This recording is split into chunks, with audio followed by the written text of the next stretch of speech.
Is hormonal birth control, like the pill or patch, a good choice for controlling the symptoms of perimenopause? That's what we're talking about in today's video. Hi, I'm Dana Lavoie, and I help women feel amazing during and after menopause with my online programs, blog, and free resources at danalavoielac.com. So let's dive in.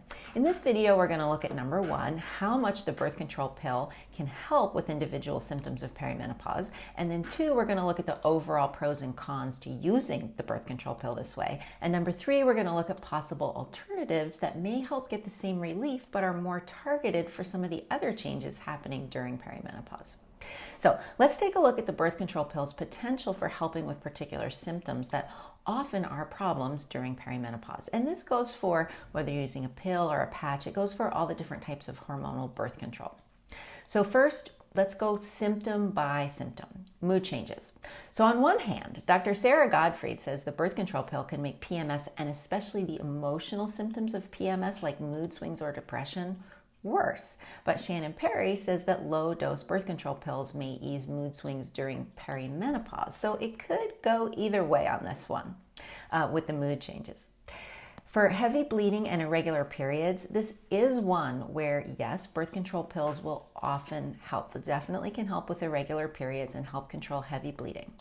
But irregular periods are normal during perimenopause. They kind of taper off as they disappear, and you don't necessarily want to mask that from happening.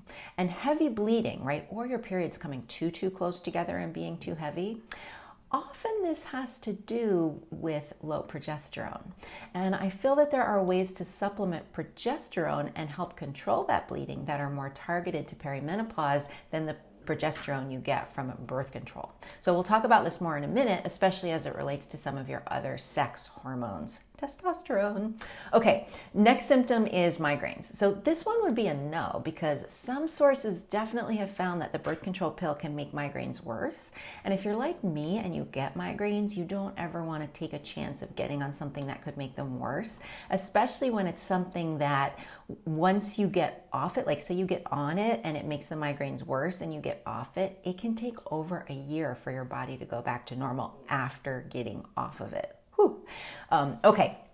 The other thing I wanted to talk about was libido and lubrication. And this one would be a no, because a birth control pill tends to decrease testosterone, which may cause low sex drive, vaginal dryness, and painful intercourse. 25% of women on birth control pills have decreased lubrication, vaginal dryness, and a lack of arousal. And since this is something so common in menopause anyway, we want to be doing everything we can to prevent it so you can keep having a great sex life in your 40s and 50s and 60s and 70s, not doing something we know is likely to make it harder. Okay, now let's talk about hot flashes. The pill may help control hot flashes during perimenopause because it's raising your hormone levels a bit. So yeah, it can help with this, though hormone replacement therapy targeted at perimenopause or other, remedies, even like natural remedies to help support your hormone levels and increase your hormone levels, like herbal remedies, can do the same thing without some of the side effects. So the birth control pill may help with some perimenopausal discomforts, and it may be appealing because of that, but it's not going to help with all of them, and it may not be the best way to get relief. And yes, it is effective against pregnancy, but that is actually not what I'm talking about in this video, and that's why I'm not talking about it. I'm talking about whether the birth control pill is a good choice for controlling perimenopausal symptoms. So for the second part of this video, I want to look at some of the overall pros and cons of using birth control pills in this way. So the pill may help with heavy bleeding or irregular periods, but these can be a sign of low progesterone, and there are other ways to boost progesterone. One of the problems with the birth control pill is that it seems to decrease testosterone, and that's something that we want to watch out for. We're going to talk about why in just a second. And the birth control pill is quite effective against unwanted pregnancy, and so that would be something else to put on the list of pros. Now, I do feel that there are some cons to using birth control pills in this way, and I want to go over those.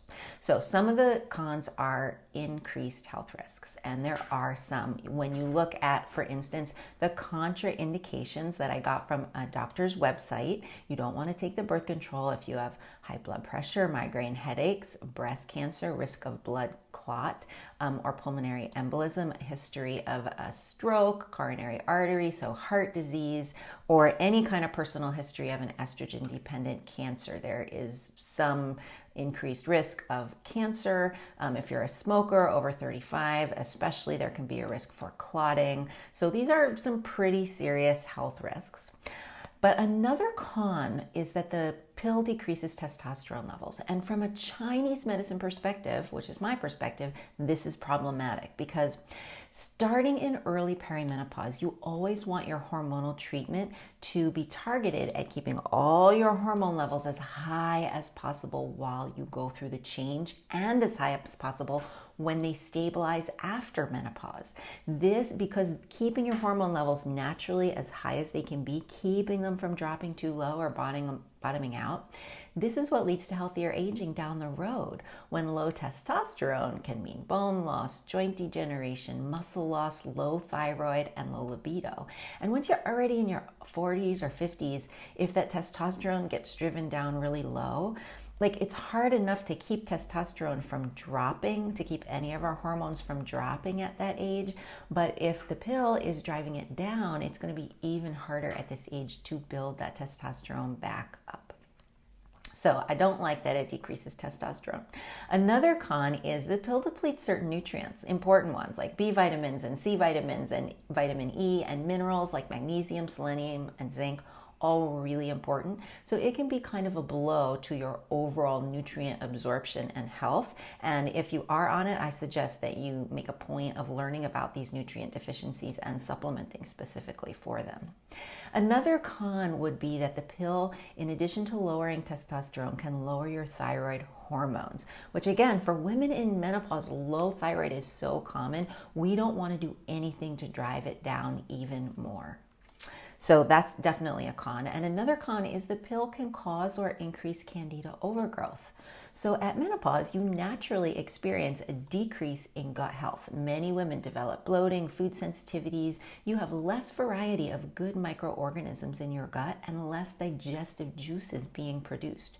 So doing anything at this stage of life that damages the strength of the digestive system even more or encourages the overgrowth of candida is definitely something to consider avoiding. Gut health is really important during and after menopause. We usually want to start doing extra things to support it, not things that we know could be harming it.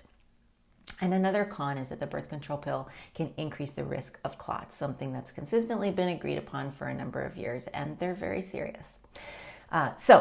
Let's move on to alternatives and other solutions. So if you're going to use the pill, be proactive about supplementing with the nutrients that are being depleted, and stay in close contact with your healthcare practitioner about when it is time to stop or transition to hormone replacement therapy or herbal remedies or some other way to support your hormone levels.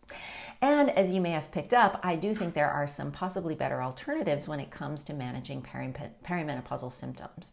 You can support your female hormone levels for relief from hot flashes, heavy bleeding, mood swings, everything the pill was potentially helping with except contraception. And you can do it with things that will support and strengthen your gut health, helping increase instead of decrease nutrients, support progesterone and estrogen and testosterone for maintaining a healthy sex drive, bones, healthier aging overall, and that will help decrease inflammation in your whole body, helping reduce the risk of things like cancer and clots. If you're doing anything to harm your gut health, it could be increasing inflammation in your body. And I also feel if you're doing something that has a known side effect of increasing the risk of clots, I feel like that's a sign that it's increasing inflammation. So that's something we want to be doing.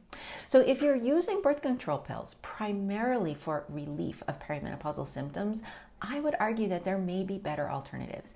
Don't go stopping anything without talking to your doctor, but maybe go talk to your healthcare practitioner, do some research, look at your options to see if there is an alternative that might be better for you. You can use natural remedies like diet, lifestyle supplements, and herbal remedies, which are incredibly powerful. That's one of the things I specialize in my online program, my blog, and everything. Or you can use hormone replacement therapy, which is meant specifically for the menopausal transition. So I always say, consider trying a natural remedies first and see how well they work. And if you'd like help with that, that's what I do. So go straight to the free resources on my website to get some detailed next steps.